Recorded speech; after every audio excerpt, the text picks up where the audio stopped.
नमस्कार, संसद टीवी पर आपका स्वागत है। मैं हूं हर्ष रंजन। अर्थव्यवस्था गणित है लाभ का, नुकसान का, आंकड़ों का और आंकड़ों के विश्लेषण का। देश चलाने के लिए यह काम सरकार करती है, मगर अपना घर चलाने के लिए यह काम हमें ही करना पड़ता है। घर अच्छे से चले इसके लिए सिर्फ पैसे कमाना ही काफी नहीं है, कमाए हुए पैसे को भी काम पर लगाना पड़ता है ताकि आपके साथ पैसे भी पैसे कमाएं। और इसके लिए जरूरी है बचत। तो बचत कैसे करें, कहां करें, कितने दिन के लिए करें और कब करें, कितने लाभ के लिए करें। बचत करते समय लोभ पर कैसे विजय पाएं ताकि नुकसान ना हो, क्योंकि लाभ और लोभ में बहुत जरा सा फर्क है। लाभ सामान्य हो तो फायदा, लेकिन लाभ के चक्कर में जो लोग लोभ में फंस जाते हैं उनका लाभ अधिकतर एक बड़े नुकसान में तब्दील हो जाता है। और आज अर्थनीति में चर्चा इसी बात पर कि लाभ और लोभ के बीच संतुलन कैसे बनाएं।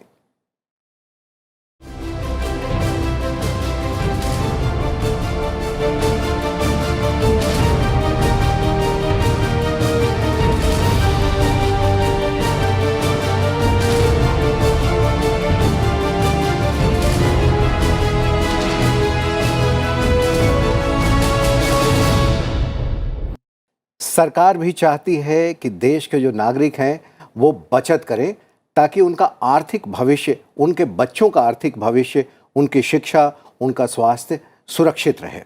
और यही वजह है कि हाल के दिनों में केंद्र ने छोटी बचत योजनाओं पर जो ब्याज की दरें हैं उनमें काफ़ी इजाफा किया है। हमारे साथ दो मेहमान हैं इस पर चर्चा करने के लिए। हमारे साथ हैं A.S. भाल साहब, आप भारत सरकार के पूर्व प्रधान आर्थिक सलाहकार हैं।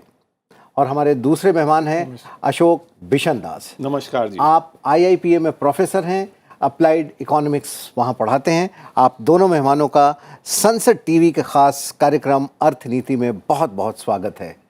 और जैसा कि हमने इंट्रोडक्शन दिया, आज का हमारा विषय ही है कि हम बचत कैसे करें, और सरकार ने छोटी बचत योजनाओं पर ब्याज की दरें बढ़ाई हैं। तो पहले हम देख लेते हैं ग्राफिक्स के माध्यम से कि आखिर ये छोटी बचत योजनाएं हैं क्या क्या।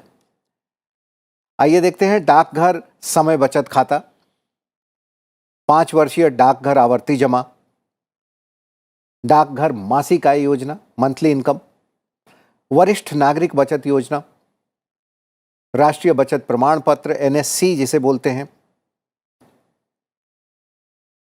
और इसके साथ आप देखें किसान विकास पत्र को भी हम छोटी बचत योजनाओं में मानते हैं। सुकन्या समृद्धि योजना है और 15 वर्षीय PPF खाता योजना है। महिला सम्मान बचत प्रमाण पत्र है और PM cares for children scheme है। कुल मिलाकर ये 10 हमने योजनाओं के नाम लिए और ये 10 योजनाएं छोटी बचत योजनाओं के अंतर्गत आती हैं जो पूरी तरीके से सुरक्षित मानी जाती हैं। सॉवरेन गारंटी इसमें होती है। तो आपसे मैं शुरुआत करना चाहूँगा अशोक जी, आप ये बताएं कि एक आम व्यक्ति को, एक आम नागरिक को, एक व्यवसायी को, एक नौकरीशुदा आदमी को, और ख़ास करके ऐसे समय में जब अब पेंशन की सुविधा उसके साथ नहीं है, हालांकि NPS में वो ज़रूर अप्लाई कर सकते हैं, उसे ख़रीद सकते हैं, उस पर भी हम चर्चा करेंगे क्या करना चाहिए। धन्यवाद। अब मेरा सबसे पहले आपसे आग्रह ये होगा, क्योंकि ये जो आपकी कमाई है, जो बचत है, वो बहुत गहराई और पसीने की कमाई है, तो उसको सोच समझ के हमें इन्वेस्ट करना है। और हमें ये पहले बाद में देखना है कि उसमें हमें कितना ब्याज मिलता है, पहले ये देखना है कि कितना सुरक्षित है। तो जो सरकारी स्कीम, जो 10 अभी आपको बताई गई स्कीमें, वो सारी सुरक्षित हैं। उसमें से आपको क्या, तो लोभ और लाभ में अंतर आप जरूर समझें। तो ऐसा नहीं है कि लोभ के चक्कर में कई लोग कहते हैं 15%, 20%, 25% आपको ब्याज मिलेगा, रिटर्न मिलेगा। ROI बहुत मशहूर है। लोग जो शिक्षित वर्ग है वो भी कहते हैं ROI, जो अशिक्षित हैं वो भी है, भले किसी को समझ में आता नहीं आता है, लेकिन ROI जरूर कहते हैं। वो सारांश में ये है कि उसमें आपकी जो पूंजी है उसमें आपको कितनी वृद्धि मिलती है, वो ही मतलब है मोटे मोटे शब्दों में कहा जाए तो। उस पर आप ज़्यादा मत ध्यान दीजिए, उसमें ये ध्यान दीजिए हमारा पैसा है वो सुरक्षित है, एक ये। और अगर आपको कोई ज़रूरत पड़ती है किसी भी समय अचानक, सपोज वो 5 साल का भी है, लेकिन अगर आपको 6 महीने के बाद भी उसकी ज़रूरत मिलती है तो क्या आप उसमें से निकाल सकते हैं? तो मेरा जो आपसे आग्रह है, ये 2 बिंदुओं पे बहुत ध्यान दीजिए। एक तो पैसा सुरक्षित हो, भले आपको उसका आरओआई जिसे कहते हैं वृद्धि दर वो बहुत कम हो, और उसमें ये है कि आप उसमें से पैसा, क्योंकि आपका पैसा है, मैं इस बात पे कभी नहीं ये मुझे मान्य होगा कि मेरा पैसा है और मुझे ज़रूरत है और मैं नहीं निकाल पाऊँ। ये तो किसी को भी मान्य नहीं होना चाहिए। तो आपको ये देखना है कि आप कितना आसानी से सरल तरीके से निकाल सकते हैं। तो इन 2 बिंदुओं पे बहुत ज़रूरी ध्यान दीजिए। बिल्कुल अशोक जी, आपने सही बताया कि जब हमारा पैसा है और हमें ही ज़रूरत अगर कुछ आन पड़ती है तो हम उसे न निकाल सकें तो ऐसे पैसे हमारे किस काम के।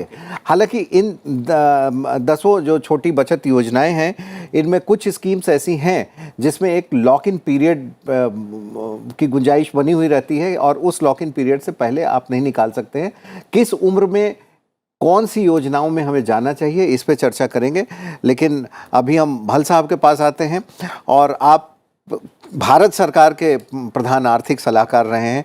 अब हमारे दर्शकों के लिए, आम जनता के लिए आप ये बताएं कि कितने प्रतिशत ब्याज को हम अच्छा माने कि इतना प्रतिशत मिल रहा है। जैसे अगर अभी छोटी बचत योजनाओं की बात करें, नेशनल सेविंग सर्टिफिकेट जो है वो 7.7% उस पर ब्याज मिल रहा है, जो कि अगर कंपाउंडिंग करें तो वो और भी ज़्यादा होगा। कितना ब्याज सही मानते हैं कि इतना है तो ठीक है, अच्छा है? इकोनॉमिक्स के पहले प्रिंसिपल से वो ब्याज ठीक होगा तो वो इन्फ्लेशन रेट को भी हमें मद्देनज़र रखना होगा। अगर इन्फ्लेशन रेट आपका 3 या 4% ही है, जो नॉर्मली हमारे यहाँ रहता था, तब कुछ और ब्याज हमारे लिए ठीक होगा। अभी जो inflation rate consumer price index चल रहा है 6% का, तो इस हिसाब से कुछ और ही ब्याज हमें ज़रूरत होगा। बिकॉज जो रिटर्न आपको देखना है, जो आपको इंटरेस्ट रेट से फ़ायदा हो रहा है, वो इन्फ्लेशन एडजस्टेड कितना मिल रहा है आपको। तो ये तो बहुत साधारण बात है। ज़्यादातर आप लोग जानते होंगे कि अगर इन्फ्लेशन रेट हाई है, अभी 5-6% चल रहा है, तो ब्याज आपको करीब 7.5-8% मिले तभी फ़ायदे का है। सेविंग्स बैंक में आप डाले और 4-5% इंटरेस्ट मिल रहा है, तब तो आपको वो पैसा नेगेटिव में जा रहा है। तो ये तो बहुत ही ध्यान रखना है। यानी खुशी की बात यह है कि अब लोग, मैं देख रहा हूँ 21-22 में जो फाइनेंशियल सेविंग्स हैं, लोग बैंक डिपॉजिट से हट करके अब म्यूचुअल फंड्स एंड इक्विटी में जा रहे हैं। क्यों? बिकॉज वो रियलाइज़ कर रहे हैं कि जो बैंक में जो उनको इंटरेस्ट मिल रहा था, 6-5%, कभी फिक्स डिपॉजिट पे 7%, वॉज इनफ नहीं था कि वो इन्फ्लेशन से आगे बढ़ करके जाए। तो ये जो अब अनुभूति हुई है, ये जो जागरूकता लोगों में जागी है, ये बहुत ही अच्छी बात है। अब लोग 21-22 का अगर आप हाउस होल्ड सेविंग्स का आप आंकड़े देखें तो फाइनेंशियल सेविंग्स में अब लोग थोड़ा कम कर रहे हैं, और दूसरा बैंक डिपॉजिट्स में अब कम करते हुए वो म्यूचुअल फंड्स एंड इक्विटी की तरफ जा रहे हैं। तो बस यही मैं रिपीट करूंगा कि भाई इन्फ्लेशन एडजस्टेड रिटर्न आपको देखना है, केवल यूं ही नहीं देखना है ब्याज दर। इन्फ्लेशन एडजस्टेड रिटर्न की बात भल साहब कह रहे हैं, और ये बहुत दीगर है यहाँ पर हमारे दर्शकों के लिए ये जानना कि अगर जो देश का इन्फ्लेशन रेट है, अगर उस रेट से कम आपके पैसों पर ब्याज मिल रहा है तो आपके पैसे देखने में भले बढ़े हुए लग सकते हैं कि हमारा 100 रुपया 110 रुपया हो गया, हमारा 100 रुपया 120 रुपये हो गए, लेकिन दरअसल आपके पैसे जो हैं वो कम हो रहे हैं। इसलिए ये ज़रूर देखें कि लॉन्ग टर्म में इन्फ्लेशन कितना रहने वाला है और उस इन्फ्लेशन के रेट से अधिक आपको मिले। और सरकार का भी यही मानना है, क्योंकि वो नागरिकों की सुरक्षा चाहती है, आर्थिक सुरक्षा चाहती है, और यही वजह है कि अभी इन्फ्लेशन को देखते हुए भी और बाज़ार में महंगाई कम करने के लिए भी सरकार ने छोटी बचत योजनाएं हैं उस पर ब्याज की दरें बढ़ाई हैं, ताकि लोग ज़्यादा से ज़्यादा आकर्षित हों और पैसे अपने जमा करें। जब लोग पैसे जमा करते हैं तो जाहिर सी बात है खर्च नहीं करते, और जब खर्च नहीं करते तो डिमांड कम होती है। जब डिमांड कम होती है तो चीज़ों के दाम भी कम होंगे, उनका प्रोडक्शन भी कम होगा, वृद्धि दर थोड़ी सी अफेक्टेड हो सकती है। इसको कैसे संतुलित किया जाए ताकि लोग जमा भी करें, वृद्धि दर भी बरकरार रहे और महंगाई भी ना बढ़े? देखिए, इसमें ऐसा है कि आपने बहुत अच्छा ही महत्वपूर्ण प्रश्न उठाया, लेकिन अगर आप क्लासिकल मॉडलिंग देखेंगे तो पहले पुराने ज़माने में हमारा जो सेकंड 5 प्लान हैरोडामर मॉडल था, तो उसमें था भाई ग्रोथ और जो सेविंग है, growth is equal to growth इसके बराबर है सेविंग, और उसके नीचे आई कॉर होता था। सारांश में ये है कि अगर आपकी अर्थव्यवस्था की ग्रोथ, उसकी वृद्धि चाहिए तो आपको सेविंग चाहिए, और सेविंग का मतलब आपकी जो बचत है वो निवेश में चली जाती है, और जो निवेश है उससे आपकी जो जॉब्स हैं वो क्रिएट होती हैं और डिमांड क्रिएट होती है, और जो फैक्ट्रियों की हमारी क्षमता है वो क्रिएट होती है, और जो लेबर है उसकी जो उत्पादकता वो सब बढ़ती है। उससे क्या है, रचनात्मक जिसे कहते हैं क्रिएटिव डिस्ट्रक्शन वो भी होता है, नई डिजिटल टेक्नोलॉजी आती है, और फिर हमारे एक्सपोर्ट को भी बढ़ावा आता है। सारांश ये है कि आपकी सेविंग सिर्फ आपको नहीं मदद करती है, देश को भी मदद करती है, और हमारा जो निर्यात है वो भी आगे जाता है, और नई टेक्नोलॉजी आती है, हमारी लेबर की जो प्रोडक्टिविटी है, उत्पादकता वो भी अधिक होती है। तो इसमें सिर्फ विन विन सिचुएशन जिसे कहते हैं कि हर एक का इसमें फायदा है। एक जो सामान्य नागरिक है उसका फायदा है, सोसाइटी का फायदा है, अर्थव्यवस्था का फायदा है, और हमारे देश का फायदा, और उससे हम निर्यात करते हैं तो हमारी जो इंटरनेशनल हमारी साख है वो भी बढ़ती है। तो ये सारा, और जैसे अगर आप देखें तो हमारे प्रधानमंत्री ने ये भी कहा था कि 2047 तक हमें विकसित देश होना है। तो विकसित देश के लिए क्या क्या चाहिए, आपको निवेश तो चाहिए ही, और निवेश तो तभी होगा जब कोई सेविंग होगी। तो ये सारी चीजें बिल्कुल एक चेन की तरह लिंक्ड हैं। तो हमें ये देखना है, तो जितना अगर हम कमाते हैं, सपोज 1 लाख रुपए या 10,000 रुपए भी आपकी मंथली आए, तो कुछ जरूर उसमें से अंश आप अलग से करके रखिए, और उसको आप कहीं निवेश करिए, कहीं बचत में, कहीं जो भी आपकी 10 स्कीम है जहां भी आपका मन करे, लेकिन सोच समझ उसमें निवेश जरूर करें, उसमें आप अपनी डिपॉजिट रखें जहां भी आपका मन करे, क्योंकि आप स्वतंत्र नागरिक हैं। लेकिन हमारी सलाह जो 10 स्कीम आपको शुरू में बताई गई वो बहुत ही उम्दा स्कीमें हैं, और वो सबसे पहले आपको एक प्रोटेक्शन देता है, आपको जो मुद्रास्फीति होती है उसके अगेंस्ट भी आपको एक कवच देता है। तो कभी आपको कोई ऐसी बात हो गई तो आपने उसको यूज कर लिया, तो ये सबके लिए फायदेमंद है। यही मेरा आपसे सुझाव है, लेकिन जब करें तो आप लोभ और लाभ में जरूर अंतर करके फिर करिएगा। और अगर आप सरकारी बचत योजनाओं यानी छोटी बचत योजनाओं में निवेश कर रहे हैं तो आपको ये फर्क करने की भी ज़रूरत नहीं है, क्योंकि वहाँ लोभ की कोई गुंजाइश नहीं है, सिर्फ लाभ ही लाभ है। और अशोक जी ने एक बड़ी इंपॉर्टेंट बात कही अभी भल साहब कि निवेश भी ज़रूरी है, और जब भारत की यही खासियत है आज की डेट में, जब दुनिया में एक तरीके से कहें कि थोड़ा मंदी का माहौल सा बना हुआ है, यूरोपीय देशों की हालत ख़राब है, अमेरिका की हालत ख़राब है, इतने रेट ऑफ इंटरेस्ट बढ़ाने पड़ रहे हैं यूएस फेडरल को, महंगाई हर जगह है, ऐसे में भारत को आर्थिक तौर पर चमकता सितारा भी कहा जा रहा है। शायद उसकी वजह यह है कि जो विदेशी निवेश है, एफपीआईज हैं, वो तो कर ही रहे हैं, साथ में हमारी जो डोमेस्टिक निवेश की आदत है, 140 करोड़ की जनता है, थोड़े थोड़े निवेश से भी सरकार के पास एक बड़ा निवेश उपलब्ध हो जाता है, जिसका इस्तेमाल देश के संसाधन को बढ़ाने में किया जाता है। और इस बार के बजट में भी हम लोगों ने देखा कि किस तरीके से इंफ्रास्ट्रक्चर डेवलपमेंट पे सरकार का विशेष ध्यान है। आपको क्या लगता है कि ये ब्याज की दरें छोटी बचत योजनाओं पे बढ़ाने से जाहिराना तौर पर लोग आकर्षित होंगे, ज़्यादा करेंगे? आप सरकार में रहे हुए हैं, सरकार उस पैसे का इस्तेमाल कहाँ पर, कैसे, कितने समय के लिए कर सकती है? तो आपने बहुत ही अच्छा मुद्दा उठाया, मैं थोड़ा विस्तार से समझाऊंगा। भारत में सेविंग्स रेट 2004 और 11 के बीच में काफ़ी हाई रही, और उसी समय हमारा गोल्डन पीरियड रहा ग्रोथ का। We were growing at about 9% on an average. तो ये सेविंग्स इंडियन इकॉनमी की ये स्ट्रेंथ रही है कि हमारे डोमेस्टिक सेविंग्स काफ़ी रहती है, एज अपोज टू अमेरिका में तो लोग सेव ही नहीं करते, बट हमारे यहाँ लोग ने सेव किया, खासकर 2004 से 11 तक। अब हमारी डोमेस्टिक सेविंग्स करीब 37% हो गई थी जीडीपी की 2010 से 11 में।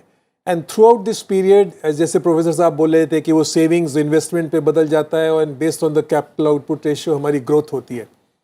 एंड एक चीज़ और मैं बताना चाहूँगा, आपने अच्छा पूछा था, एक इकोनॉमिक्स में कॉन्सेप्ट होता है, तो कहते हैं फैलेसी ऑफ कॉम्पोजिशन। अगर एक आदमी सेव कर रहा है तो अच्छा है, और सारी जनता ही पूरा सेव करने लगी तब मुश्किल हो जाएगी, तब वो निवेश में कहाँ जाएगा, इन्वेस्टमेंट कहाँ होगा। एक इकोनॉमिक्स की बहुत पर्टिकुलर फर्स्ट प्रिंसिपल्स में कहते हैं फैलेसी ऑफ कॉम्पोजिशन। तो एक बंदा सेव कर रहा है तो अच्छा, सब लोग ही सब सेव करने लगे, उसे खर्च ना करें, then that is not good for the economy. जो भी हमारी सेविंग्स होती है, it has to, as professor साहब ने कहा, it has to translate into investment.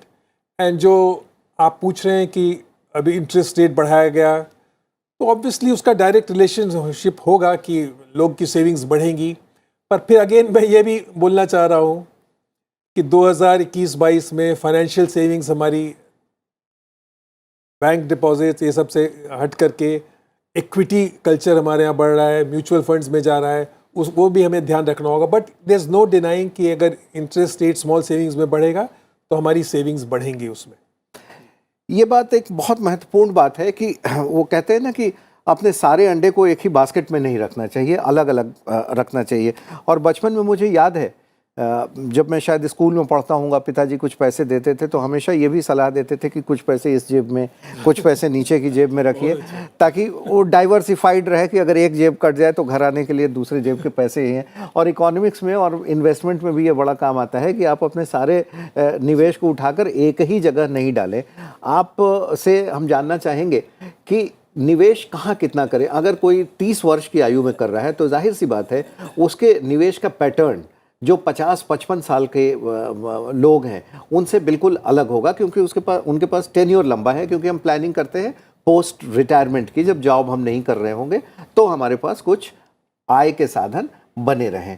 तो कितना प्रतिशत कहाँ करना चाहिए, इक्विटी में, म्यूचुअल फंड्स में, इस तरीके की सरकारी छोटी बचत योजनाओं में?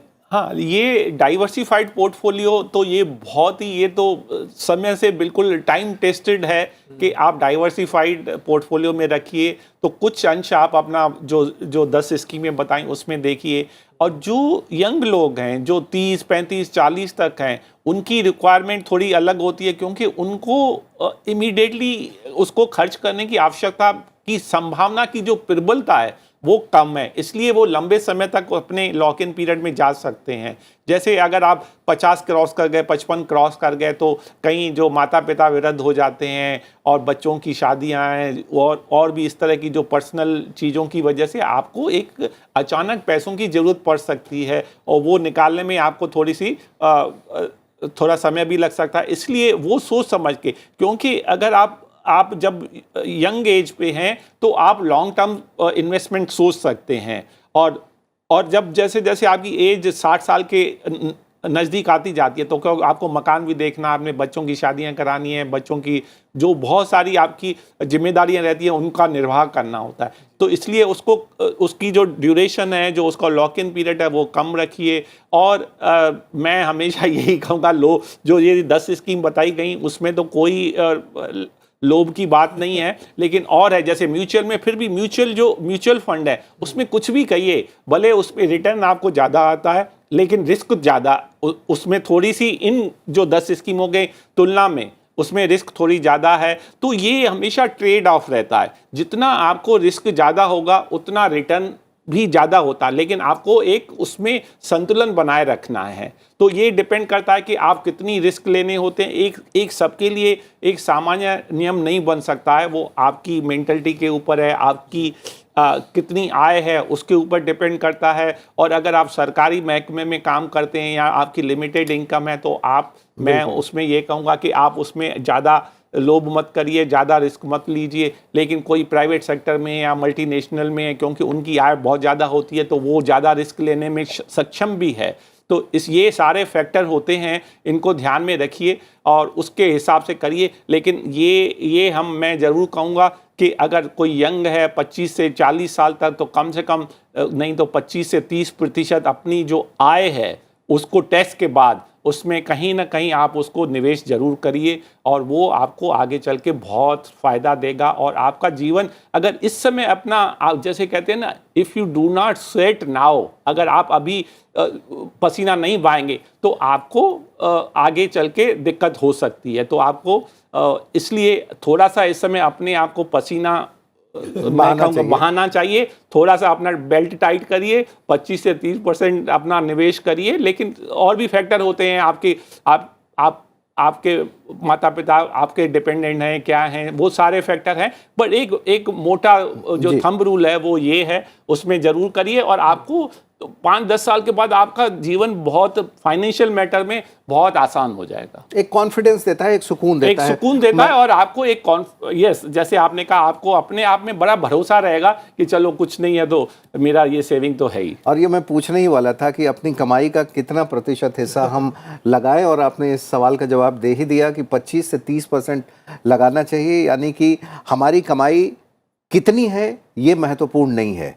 100 रुपये हो सकती है, 10,000 हो सकती है, 10 लाख हो सकती है, लेकिन अपनी कमाई का 25 से 30% हिस्सा अगर हम सुरक्षित निवेश में करते हैं तो ये हमारे भविष्य के लिए अच्छा रहेगा। ये अशोक जी का कहना है। और अशोक जी अप्लाइड इकोनॉमिक्स के मास्टर हैं, पढ़ाते हैं, और शायद अप्लाइड इकोनॉमिक्स वही होती है कि इकोनॉमिक्स की थ्योरी को जब हम आप जीवन में अप्लाई करते हैं तो उसके प्लसेस माइनसेस को देखकर तो इनकी सलाह हमें लगता है कि बहुत इंपॉर्टेंट है। और उस 25-30% जो सेविंग करते हैं भल साहब, उसमें भी हमें डाइवर्सिफाई करने की ज़रूरत होनी चाहिए। बिल्कुल, इसमें तो दो राय है ही नहीं कि हमें डाइवर्सिफाई। सी, रिस्क रिटर्न का तो ट्रेड ऑफ है। तो कुछ 25% में आई विल से 10 से 15% बिल्कुल सेफ स्कीम्स में रखिए, सरकारी स्कीम में रखें। कुछ 5-6% आप म्यूचुअल फंड्स में डालें। और अगर आपकी रिस्क एपिटाइट उससे भी ज़्यादा है, आपके पास लगता है कि आप उसको हार करके भी, माने पैसे नुकसान हो करके भी आप रह सकते हैं, तब आई विल सजेस्ट कि इक्विटी में भी आप 5-6% डालें। बिकॉज रिटर्न तो भाई वो कहते हैं जो higher the risk higher the return. तो ये भी आपको ध्यान रखना है कि केवल, ये तो बहुत अच्छी बात है कि आप सुरक्षित रहें, ध्यान रखें, बट अभी अगर आप यंग हो, थोड़ा आपकी रिस्क एपिटाइट ज़्यादा है, तो मैं ये भी सजेस्ट करूँगा कि इंडिया स्टॉक मार्केट देखिए, कोरोना के समय भी अच्छे से बढ़ा, लोगों ने थोड़े बहुत पैसे भी कमाए। और सिर्फ डोमेस्टिक ही नहीं, विदेशों पोर्टफोलियो इन्वेस्टर्स का भी भारत के इक्विटी मार्केट पे, यहाँ के डेट मार्केट पे भरोसा बढ़ा है। और यही वजह है कि जैसे मुझे, अगर मैं आंकड़े सही बता रहा हूँ तो फरवरी के महीने में फॉरेन पोर्टफोलियो इन्वेस्टर्स ने 4,000 करोड़ रुपए इंडियन इक्विटी मार्केट में इन्वेस्ट किए हैं। तो ये एक अच्छी चीज़ है और यही वजह है कि दुनिया के दूसरे देशों की बजाय हमारे भारत की इकॉनमी बेहतर है और दूसरे देश हम पर भरोसा कर रहे हैं। अभी थोड़ी देर पहले एक बात हो रही थी और ये हो रही थी कि भारत में जो बचत योजनाएं हैं और जो लोग बचत करने की प्रवृत्ति है वो दूसरे देशों के मुकाबले कहीं ज़्यादा है। 37% तक आपने बताया कि ये है। और ये यहाँ जानना ज़रूरी हो जाता है कि आखिर भारत में ऐसा क्यों है, अमेरिका और यूरोप में क्यों नहीं है। शायद इसकी वजह ये हो सकती है कि वहाँ इंश्योरेंस, चाहे वो हेल्थ इंश्योरेंस हो या लाइफ इंश्योरेंस हो या सोशल गारंटी स्कीम्स हो सरकार की, वो है। इस वजह से लोग ज़रूरी नहीं समझते हैं कि हम पैसे बचाएं। जो पैसे बचते भी हैं लोग घूमने फिरने पे खर्च कर देते हैं। इससे बात निकलती है इंश्योरेंस की। आज से अगर 30-35 वर्ष पहले मैं याद करूं तो इंश्योरेंस को लेकर इतनी भी जागरूकता नहीं थी जितनी आज है। हालांकि आज भी इंश्योरेंस को लेकर बहुत कम लोग जागरूक हैं, बहुत कम लोग अपने को इंश्योर कराते हैं। इंश्योरेंस के बारे में आप क्या सलाह देना चाहेंगे निवेशकों को, चाहे वो लाइफ इंश्योरेंस हो चाहे वो मेडिकल इंश्योरेंस हो? देखिए, ऐसा है कि अगर आप सरकारी महकमे में हैं तो मैं मेडिकल इंश्योरेंस में ज़्यादा तवज्जो नहीं दूंगा, क्योंकि सरकार, खास करके जो सरकारी नौकरी, उसमें सरकार के यहाँ ऐसे प्रावधान हैं कि वो ही करती है। तो मुझे नहीं लगता है कि वो ज़्यादा फायदेमंद है। लेकिन आपको अपने व्यवसाय के ऊपर देखना। अगर आप प्राइवेट व्यवसाय कर रहे हैं तो ज़रूर मेडिकल इंश्योरेंस कराइए, क्योंकि आजकल मेडिकल इंश्योरेंस अच्छी क्वालिटी वाला, वो उसमें थोड़े पैसे लग जाते हैं, लेकिन वो हर एक के लिए अलग अलग है। और इंश्योरेंस और बचत वो दोनों एक दूसरे के सब्स्टिट्यूट नहीं है। दोनों, ऐसा नहीं सोचिए कि अगर मैंने इंश्योरेंस करा लिया तो मुझे बचत जो है 10 स्कीमें जो बताई हैं और भी हैं उसमें मेरे को वो म्यूचुअली एक्सक्लूसिव नहीं है, ना वो एक दूसरे का पूरक है। तो इंश्योरेंस का अपना रोल है और जो लाइफ इंश्योरेंस है वो बहुत ज़रूरी है, क्योंकि लाइफ का कोई भरोसा नहीं है। अगर आप स्वस्थ भी हैं तो खुदा न करे कोई एक्सीडेंट हो गया, और होते रहते हैं, आप देखते रहते हैं अखबारों में, तो वो एक संभावना की प्रबलता भले ही कम है, लेकिन उस संभावना की जो भी प्रबलता है उसको तो आपको कवर करना ही है। As a rational person, as a logical person, जो तर्क संगत अगर आप व्यक्ति हैं तो इंश्योरेंस जो लाइफ का तो जरूर कराना है, लेकिन अगर आप सरकारी हैं तो मुझे नहीं लगता कि उसके लिए अलग से ज़रूरत है, क्योंकि वो सरकार, अगर केंद्र सरकार या राज्य सरकार की आप नौकरी में हैं तो बिल्कुल मुझे नहीं लगता कि ज़्यादा आवश्यक है। लेकिन कई ऐसे महकमे हैं जो उनके जो ऑर्गेनाइजेशन है वो उनको कवर करती है, तो वो डुप्लीकेट नहीं होना चाहिए, उसमें अननेसेसरली आपका पैसा व्यर्थ ही जाता है एक तरह से, तो वो आपको देखना है। लेकिन अगर आपका निजी व्यवसाय है तो मैं ये जरूर स्ट्रांगली सिफारिश करूंगा कि आप अपना स्वास्थ्य का जरूर बीमा कराइए, अपनी ज़िंदगी का भी बीमा कराइए, और ये तो बहुत ज़रूरी है। और तो वो जो पोर्टफोलियो है आपका सेविंग का, बचत का, वो बांटिए, डाइवर्सिफाई करिए। कुछ आप सेविंग जो बचत है उसमें रखिए, कुछ जैसे हमारे साथी ने कहा, हमारे को पैनलिस्ट ने, कि उसको आप अपना म्यूचुअल फंड में भी लगा सकते हैं, इक्विटी में भी लगा सकते हैं, और कुछ अंश आप अपना इंश्योरेंस में करिए। और जैसे इंश्योरेंस में हमारे महोदय जी ने कहा कि इंश्योरेंस 2 तरह के हो सकते हैं, एक लाइफ का, एक मेडिकल का, तो सभी को बांट के करिए, बट ताकि उसमें आपका कवरेज अच्छा होगा और आप हमेशा विन विन वाली सिचुएशन में रहेंगे। और इसमें एक बहुत खास बात यह है कि लाइफ इंश्योरेंस की भी बात जब हम करते हैं भल साहब, तो 2 तरीके के लाइफ इंश्योरेंस होते हैं। एक टर्म इंश्योरेंस होता है, एक कोई मनी बैक होता है, जिसमें अक्सर इंश्योरेंस एजेंट आके हमसे कहते हैं कि भाई आप ये इंश्योरेंस करा लीजिए, 5 लाख का इंश्योरेंस होगा और 20 साल 25 साल बाद आपको इतने पैसे मिल जाएंगे। जहां तक मैंने देखा है, इंश्योरेंस को और इन्वेस्टमेंट को मिक्स करना, मर्ज करना बहुत ही खतरनाक साबित होता है। उसमें ना आप ठीक तरीके से इंश्योर हो पाते हैं, ना ठीक तरीके से आपका इन्वेस्टमेंट ही हो सकता है। इसीलिए इंश्योरेंस से पैसे वापस आए ये सोचने के बजाय क्या हम ये सोचें कि टर्म इंश्योरेंस लें, जिसे साल दर साल आगे बढ़ाना पड़ता है, वो बेहतर विकल्प है। मैं इससे बिल्कुल सहमत हूँ। इंश्योरेंस में ये दोनों चीज़ों को कंबाइन नहीं करना चाहिए कि तो उसको देखा जाए कि हमें रिटर्न ऑफ इन्वेस्टमेंट कितना है और इंश्योरेंस कितना है, ये दोनों में पता चलेगा। अगर एक पैकेज है तो दोनों में ही आपको नुकसान हो रहा है। तो ये तो ज़्यादातर एक्सपर्ट्स आपको बताएंगे कि जब आप इंश्योरेंस ले रहे हो तो keep it separate, keep the insurance part separate and keep your investment pattern separate. ये जो इन्होंने बहुत अच्छे से कहा कि 8 साल बाद वो पैसे मिल जाएंगे, बट देन उसका जो आपको पैकेज है इट इज़ नॉट एडवाइजेबल। मैं उसको बहुत स्ट्रांगली उसको एडवाइस करूँगा कि ऐसा नहीं करना चाहिए। Keep the insurance separate, keep your investment plan separate. बिल्कुल। और सरकार ने जो छोटी बचत योजनाओं में आप देखेंगे हमारे दर्शकगण कि महिलाओं को लेकर, लड़कियों को लेकर कुछ विशेष योजनाएं हैं, जैसे सुकन्या समृद्धि योजना है, महिला सम्मान योजना है। और ये सरकार की कोशिश रहती है कि देश की महिलाएं आत्मनिर्भर हों, खास करके जो छोटे शहरों में हैं, गाँव की महिलाएं हैं, पंचायतों की महिलाएं हैं, वो सक्षम हो रही हैं, आत्मनिर्भर तो हो रही हैं, लेकिन सरकार की इन योजनाओं का लाभ उठाकर उनकी आत्मनिर्भरता और बढ़ सकती है। और ऐसी छोटी बचत योजनाएं जो सरकार ले आती है, इसका फ़ायदा ज़रूर उठाना चाहिए, क्योंकि अभी ये 3 महीने के लिए आई है, 3 महीने के बाद हो सकता है इस इंटरेस्ट रेट पर बदलाव हो। तो आज की जो चर्चा हमारी थी कि अगर छोटी बचत योजनाएं में आप आएंगे, पैसे लगाएंगे जो सरकारी योजनाएं हैं, तो आपका फ़ायदा बहुत बड़ा हो सकता है, क्योंकि मैजिक ऑफ कंपाउंडिंग जो होता है, हमारे दोनों पैनलिस्ट ने भी बताया, जो हमारे विशिष्ट मेहमान हैं, कि ऐसा करना चाहिए। 25 से 30% आपकी कमाई का हिस्सा आपको ज़रूर बचत योजनाओं में लगाना चाहिए। आज की अर्थनीति में इतना ही। अगले सप्ताह हम फिर किसी और विषय पर आपके समक्ष उपस्थित होंगे। आप दोनों मेहमानों का स्टूडियो आने के लिए बहुत बहुत शुक्रिया। अब हमें दीजिए इजाज़त। नमस्कार।